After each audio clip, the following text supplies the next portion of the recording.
qalbiidhaan waa laalle taate bakki isiin jirtu dubbiin ijoon bakki isiin jirtu seenaa amma afran kan qofaa miti aadaan sun turte bakka irraa jalqabdees ni beeknaa. Namni booddeen kana daandii laallatee atannee wayirra deemee waan haaraa fiduu ni dhiisee tanamaa balleessuu san jaltee wanni sun sunnaan tun beektaa bakka irraa dhufte qabdi. Wanni jabduu nama dubbii burqaa haasoo dheeraan ni haasoo keessaa fuunu dubbii namni irra wal nyaachaa jirulleen dubbii namni irra wal dhaga'uu dhaballeen bakka san jirti. Maaliifi dalagaa haaraa waan tana caalu chaaptara lammeessaadhaa maaliif dalaguun hanqatame waan jaaramee lafa taa'u diiguudhaaf walitti deemamaadha. Qabxiin ijoodhaa achi bakki gartee namni irra wal qabee jiru. Bakki dubbiin jabduun itti gad dhaabbattee jirtulleen achi. So isin sun dhugaadha. Dhugaa jabduu keessa jira dubbiin jedha. Yaada. Mee waa lama dhaammadhee isin biraa deema guyyaallee ni ida. Ani ilaala kana keessa hoyti. Aliyyaan dhufnaan deemta. Hayyuu na dura jira. Lakki kabiraatis na dhuftanii eeyyama ka dhuftanii. Hayyuu guddaa kana na dura jiruu fi gaara na ta'e kan dubbadhu dhabe malee arra silaa artistummaa san maradheetumaan bakka takka kaadhee hoggaan firraa baasee deebi'ee fi kaadhayyeetiin akkana afaan qaradhee taa'u jira. Ammoo egaa hayyoonni kiyya dhaabpunaan jee dhaabbadhe waan hamtuu biraan dubbadhu. Adeeroo bakkalchaa fi deebiin caalaa faarratti asitti imma bakka hoommiin teenye tun na dura tetteessu tunatti xiqqoo meera kiyya to'achuun dirqama natti haa to'adhe. Akki immoo dubbiin itti deemaa jirtu amataa fi waa jirra amma isinitti fakkaatin ama tokkoo fi baatii jaha geenyee jirra. Anaa fi ustaatamsaadhaaf wanni haaraan jirtu nuti jalqabarraa uleen gaafa dura muramturraa hanga ammaatti ulee dura. Adeeroo abaaramaan ni ba'a maqaa namaan hin bahuuti galatoom hundi keessanuu sanuma laalla maqaa namaan abaaramaan ni ba'a maqaa namaan hin bahu. Abshir ani isinirratti waan dubbadhu uleen tun ammoo wanni kana muramtee deemu jirtuuf dhugaa goototuma keenya kana gatii isaanii garra isheessuudha. Gootota Oromoo ani gootota afran qallooti miti kan hin beeku. Gootota Oromoottiin beeka. Gootota Oromoottiin dhaadachaanii ture. Gootota Oromoottiin itti wallisaa fi ture malee gootota afran qalloo takka waan argee jelle itti wallisaa hin turre. Amma immoo addaan saffarutti ka jiramu. Kabaaleetis baalee galchuu, afran qalloo galchuu, kabiraatis fi fudhachuu, ka humbannaatis humbannaaf, ka murawwaatis murawwaaf godhanii daasa hedduu tokko Oromiyaa kana keessa ijaaruutu horeen guddoon irra ijaaramtee deemaa jira. Horeen guddoon diinagdeen utubamte. Tahayyoota silaanii jira yaaniin utubamte. Ta gartee lafarra gadi hin baane, ta gubbaa tanarra sabboontummaa wobootis qabdu, keessatti sabboontummaa bilisiginnaatis qabdu, waa hunda ta waliin makatte jechuudha. Waan sirriitti hubadhuuf kana kan hin jiru. Akkasitti kolleekshiin taateeti utubamtee deemaa jirti. Irra guddaa taargeetiin isii maali? Afran qalloo waan jaallafarraa balleessuudha. Maaliif akka taate kaayoon siinaaf hin galu. Miidhaan hedduu tana jirtu, roorroon bakka tana jirtu. Afran qalloo kanarraas hedduu waa barbaade maali dhiiroo hanqinni inni hanqise. Akkuma immoo obboleessa yereefu dubbatee qawwee ituu keessaa fudhatanii qawwee sana hin himinii jee nama irratti immoo kun madaalan kaasu komee isin ta'u. Qawwee dhiiraatu kuffisee hiikkata malee qooda jaanii qawween nama kanan isin jirtu akkatti hiikamte ni beekna. Sanillee yoo ta'e onee ituu keessa yoo ta'e onni ituu sun kan inni koo beeku hin jiru. Oromiyaadha. Oromo lafa Oromooti. Lafa ilmaan murawwaa bareentooti. Kachi keessa dhufee waan san dalagees ilma qalloo bareentootii fi ilmaan murawwaa bareentoo ilmaan humbannaa bareentoo akkasuma ilmaan booranaa bareentumaa ka dabalate ka biraatis ka keessa jiru. Kan dalaganiif Oromoo fi Oromiyaa fi akkasitti sammuun xiyya amanti. Ammoo warri irra gartee laayidaa takkaa'uu gaafa bishaan kan saffaran fudhatee addaan saffaruudhaaf amataa fi baatii jaarra dalagaa jiru. Waan san cufata danda'e dhoqqee dibee dho'isee tan dadhabee hoo tiyya jee fudhatee sirraachi dhiibee laal tan dadhabe balleessu tan dadhabe irraachi si dhiibee tiyya jee fudhata. Tan dho'isuu danda'u immoo Uuma silaa gaarii beekutan horofa dibee dhooyisee hawaasa hoo wanti xiqqoon jirree hordaa hedduu dhaabee hordaa kanaan walitti buusee bitintinii takka uumee sossoo'insa akka gaafa afran qalloo yookaan akka machaaf tuulamaa kabarootan dheeraa lakkaawwate kana tokko sababaan irratti uumamu osoo hin jirre ammatti uumuu warra barbaadutu waan kana dalagu jira. Kaayoon guddaan miidhaan Oromoo gidduu jiraatteeti miti. Oromoo guutuu gidduu fedha namoota dhuunfaatu as keessa jira. Fedhiin namoota dhuunfaa sun hiddisaa guddaan tuubboon uummata Harargee joomu kanatti ejjiti. Uummanni kun akkamitti irraa barbaadama? Akka uummanni kun qunnaa irrateen qofa guutamu. Qunnuma irratee guutuu malee akka gartee uummanni kun dhaabbatee if ta'uu hin dandeenye. Namuu bakka irratti yaamu gaafa waa fuudhan girjee dhaqee kennu dukkaana namaa ijaaruu maqaa wobootiin maqaa maaliitiin akka uummanni kun akkanuma ta'ee hafu ooyiruu nama cufaa ta'ee kaafu. Kaayoon guddaan duubaan barbaadamtus tana. Sanuu osoo qabsoof oolee wayyaa qabsoofi miti. Naggada uummatoota dhuunfaatiin warra maqaa wobootiin woboo gaachana godhatee naggaduun qabatamaan kan ragaan nu harka jiru ustaazan zanna dura ta'a nuti dhibbatti ragaan allaan tokko lama sadi jennee qopheeffannee taa'u jira. Guyyaa tokko gabbaasuun keenya nafu guyyaa tokko gadhoosuun keenya nafu garuu wanti hundi yeroof keenya teenyaan malee irra guddaan dubbiin bakka itti dhaabbattu Oromoo fi Oromiyaaf yaadame takkaa sadeen sunsummanii ilmaan fuguu keessa qubatu kanaaf yaadame abadan akkan taane bareechitanii hubachuutu irra jiraata. As keessa wanni jiru naggada garee dhuunfaa kan yeroo dheeraaf irraa fayyadamaa turan idduutti sossoo'insii Harargee waan wal gargaartu iyyuu dhufee waan san daf godhe.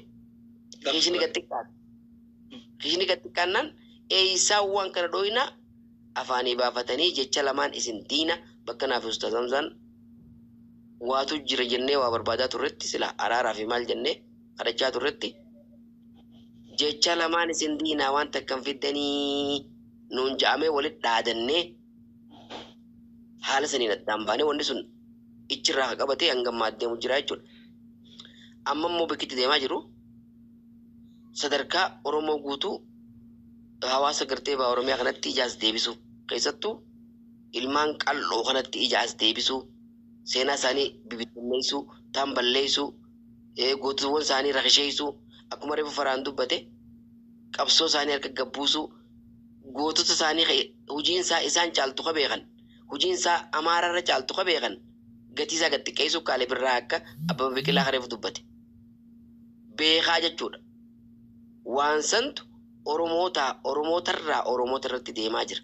Waan kan akkanumatti mala goonee suuta jennee dabarsinoo jettan waan san dabarsitanii if kennuuf qophooytanii jirtan ana akkasitti hubadha. Yoo kun hin ta'u jettan ammoo akka Oromootti osoo dhalaa baluu hin jenne dirree bahaa dhugaa jirtu walitti dubbadhaa.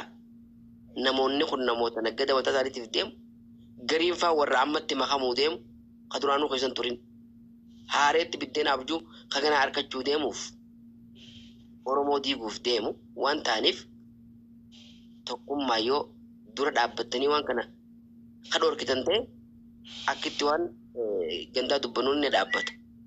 Yookaan aliyyisaa bitiitu awwallisaadha jee hanga jaarraa abbaa gadaa arrabsamee elema bultuu xiqqaatu taa'ee na laalaa namni jiru dogoggora guddaadha. Osuma gartee an ichirraa dhalachuu baadhallee usee taa'ee laalu oolmaa isaanii waan sirriitti hubadhuuf isaaniif wareegama barbaachisu kafaluuf qophiidha jechuudhaan akkasuma goota hundaa'u gootawwan Oromoodhaaf wareegaman hunda wareegama barbaachisu kafaluuf ganamaan if qopheessee nama ture waan hin ta'eef afaaniin dubbachuu miti wareegama barbaachisu kafaluuf qophii akkaan ta'e beekuutu sirra jiraata. Bu'uura irraa dubbiitinas waan hin hubadhuuf jechuudha. Karaa sittiin isinii goolaba obboleeyyan keenya kan ammaan tana maqaa ilmaan adeerran keenyaa himachaa namoonni garii waan badii dalagu jiru hawaasa daandii jiru koomentiya guddoon isaaniif waan arras ilaa nuti dubbannu kana nu caalaa namni dubbachuu qabu isaan ture. Kana isaas waan ture dhibba waliin beeyna nama tokko dhoysuuf nama 10 maqaa balleessaa turan dhugaa jiru irratti nama tokko dhoysuuf jechuudha. Keenya waan jaame qofaaf خينيا وان جابه كفافلان أنيس كساني تزوني في كوكبو أستاذ زان كساني تزوني في كوكبو شيشن رياض أسمو كساني تف كوكبو نوتي كساني تو ملك أمنه خينيا خجال بدي ساعة وجه نقول كماني وليه هواسا كده تنور الدب سني تران شنو يكبودا ترى نمني بيجي نوغا فتنجرو نمني دوغا خينيا نوغا تنجرو مالف ترى تنجرو وسأل نلالو جيران warri taa'ee ilaalu jirus warra hojjechuu jiru wajjin ana bira garaagarummaan qabu jechuudha. Tokkummaa Oromootiif yoo yaadne tokkummaan hawaasa ba'aa Oromiyaa yoo isaan yaachifne yoo uummanni kun akka harkitti yeroo wal arrabsu gosaa wal arrabsu usaniituma ta'anii ilaalan beekaanis anaaf beekaa miti. Namaaf jecha gaggaarii jiruuf jecha kajuus na biratti hanga fudhatama dhabe turee jira jechuudha. Dargee keessa gaariin akka hin jirre gaariin matuma kiyyaa fi mata akka hawaasummaa ta'an qofa akka ta'e ifitti amanuu yakkummaan qabdu. Numa gaarii warra gartee horeessan gaafasa hojjetu irra qofa akka ta'etti sammuun xiyyaa hanga amantuu gaheetiin jira jechuudha. Namni hundi sabadee jira. Hangaan juu gaheetiin jira. Kanaaf waan hin hangaan amma dubbadhe kana keessa waan isinii galu fudhadha. Yoo jechaan isinitti dabre I'm so sorry. Keessatti filaalaa hundumaa'u galatooma yeroo naa kannataniif. Barakadhu ulfaadhu horii bule. Barakadhu ulfaadhu walii qiyya. Galatoom jazakallahu khairan. Ali hedduu galatoome. Abdunasir inshallah dhiifama turte ni dubbatta. Wani ni jechuun fadhe. Buufadhanala. Ayya dubbat. Wanni tun eegada deemu turte beetaa turte garuu waan seenaa tana dabsuudha caffeeraan misii gaffete tana waan irra qaqqabnu hin jirtu. Tamammaan tana mana kana keessatti Hamzaan dubbatee gabbee tunis lafa yoo taate qabsaa'onni Oromoo Yaman keessa qabsaa'oo turan. Jaaramuunis bar qabsoodha.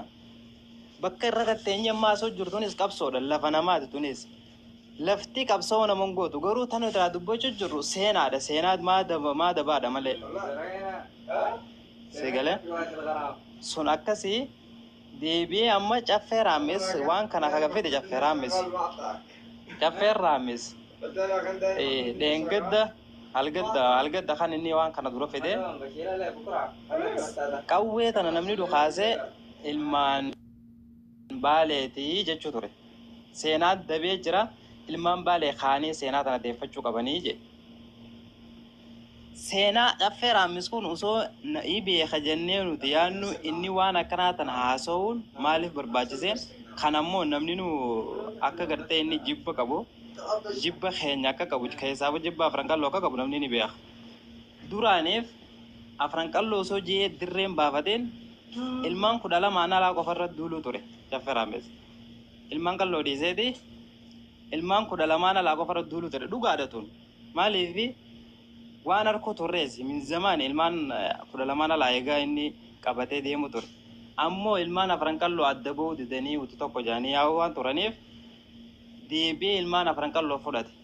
Arrammoo egaa qalloo seenaa qalloo dabsee deebi'ee seenaa abboota keenyaa qalloolee milkaa'uu dideef. Deebi'ee ammaan tana seenaa abboota keenyaa irra dhufee tanammoo uti bakkuma fedhettu yoo taate dura dhaabbannaa jenna uti. Maaliif seenaan dabuun qabu Oromoo hundaa beekatan. Yoo lafa taate lafa Somaaleetti namni hundi qabsaa'uu ture. Lafa Oromoo tana keessatti qabsaa'uu ture. Lafaa miti kanarraa dubbachuu jirru seenaadha malee seenaan maadabaadha. Sun namni akkasitti hubachuu qaba.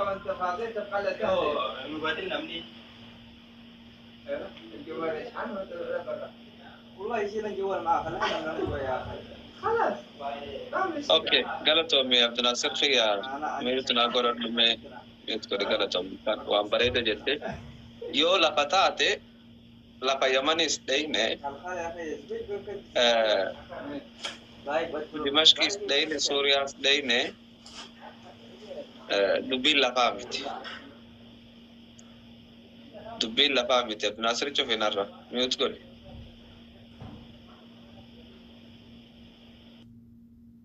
Ekkas yoo lafa taate dubbiin Suuriyaas qabsoon turte jirti Yamanis turte akkasumas Soomaaliyaallee turte jarri kaanis nukka'uu qaba.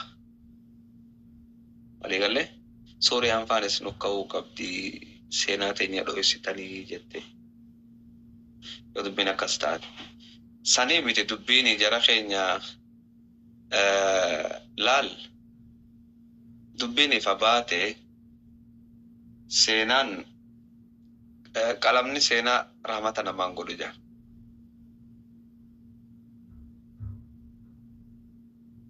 Qalamni seenaa rahmata namaan godhu dubbii tana barreeffame. Qalamni goo wajjanii mira dhugaadha. Qalamni seenaa rahmata namaan godhu. Ammas qalamni seenaa ijaan qabu abbaa barreeffatan. Hoggaan akkana jiru barreeffachuu osoo hin ta'in harkaan barreeffattaame hojiidhaan sii barreessa qalamni seenaa. Hojii ati hojjette dubbata malee waan ati afaaniin barreessiten barreessa. Yoo waan afaaniin barreessan taate Holiyoodii fi Booliyood faatu seenaa babbareedduu qabamu. Ustaz turistii kana naqee yaaboo waajju jira. Turistii kana dura qabbaa ol naqime yaada haasaa baafatu. Turistii waboo. Tolaliiri. Laal yoo seenaadhaa Holiyoodii fi Booliyood eenyuun beeka jara keenya. Namni isaan kanarra seenaa babbareedduu qabu hin jiru garuu seenaan isaanii taqalamaati. Taqalama seenaatiin taqalamaati. Seenaan seenaa qalamaa nu jalaan ta'in jara keenya. Amma Arif keenya baga nagaan dhufte baga ol seente. Assalamu alaikum jara keenya. Fayyaate Ustaz Hamza. Eid Mubarak. Eid Mubarak alayna wa alaykum baga nagaan dhufte habibi.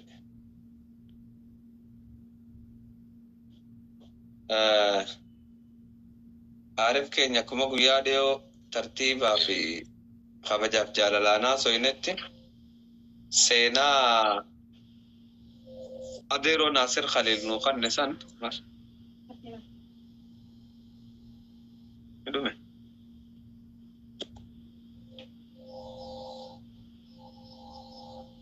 Akkuma Adeeroo Naasir Khaliil jeetti kitaaba Adeeroon jeessan fuudhee dubbisee seenaa Adeeroon dubbate san achi keessatti abbata akkana agarree waan sanillee akkarra deebinee waliin laallu feena. Maaliif jennaan wanni hundi ragaadhaan wal amansiisaa wal dura qabachaa waan deemnuuf jecha guyyaa san wanni itti beellama walii seenne wanni tun jiraannaan namni dura fudhatee jecha argummaa kana didu anaan jedhe. Duba Adeeroo Naasir Khaliil. Adeeroo Naasir Khaliil waan dubbateen dhageenya Hamzaa keenya addanaa baaftane wanta nagaa keessan jiru jechuudha dubbiteen. Adeeroo Naasir Khaliil wanni inni jee Adeeroo Bakalcha wanni inni jee lafaa ka'eeti waa'ee gartee meeqoo taan jeen jaran afran wanni gartee lafa harar ja'amtu tana. Maqaan isii gaafam ture lakkii wanni harargee ja'amtu tun hin jirtu warri hin jirtu jettan ragaa ittiin jirtu jettan fidadhaan jeenan warri immoo ni jirti jettanis ragaa fidadhaan jeen obboleessa keenya Aarif Aliifaan warra hin jirtu jehu san keessaa garee qabeetiin an jidduu taa'ee nama 5 yaadarraa fuudhaa ture daqiiqaa 5 kannaafi kunoo maal ja'a ani ragaa kanaatiin qaba ragaan kiyya kana boodarratti haga haasawanii garii gaafiin dhiyaatteefis ni jirti gaafiin osoon deebiin adda deemanii duba gartee boodarratti Adeeroo Naasir Khaliil dhufe Adeeroon hoggaa dhufu ni haasoyne Adeeroo ati warra kam wajji jirte naan lakkee an tokko wajji jiru je warra ni jirti je wajji sin jiru warra jirtu je wajji sin jiru wanni ni naasawu yoo rabbi jee seenaa tana gartee akkamitti akka wanni kun taheen isinii hima jee Adeeroon oofee dhaggeeffanne Adeeroo wanni ni irraa yaada fudda gideessan Adeeroo seenaa hoggaa nuu himte booda waan kanarratti gaafii si gaafachuun danda'a jeetiin irraa fudhadhe eeni dandeessaanaan je haa galatoomu. Gaafii banaa nuu dhiise duba Adeeroon oofee maqaan harar ja'amu kun akka maqaa Oromoo hin tahin seenaa keessatti nuu hime.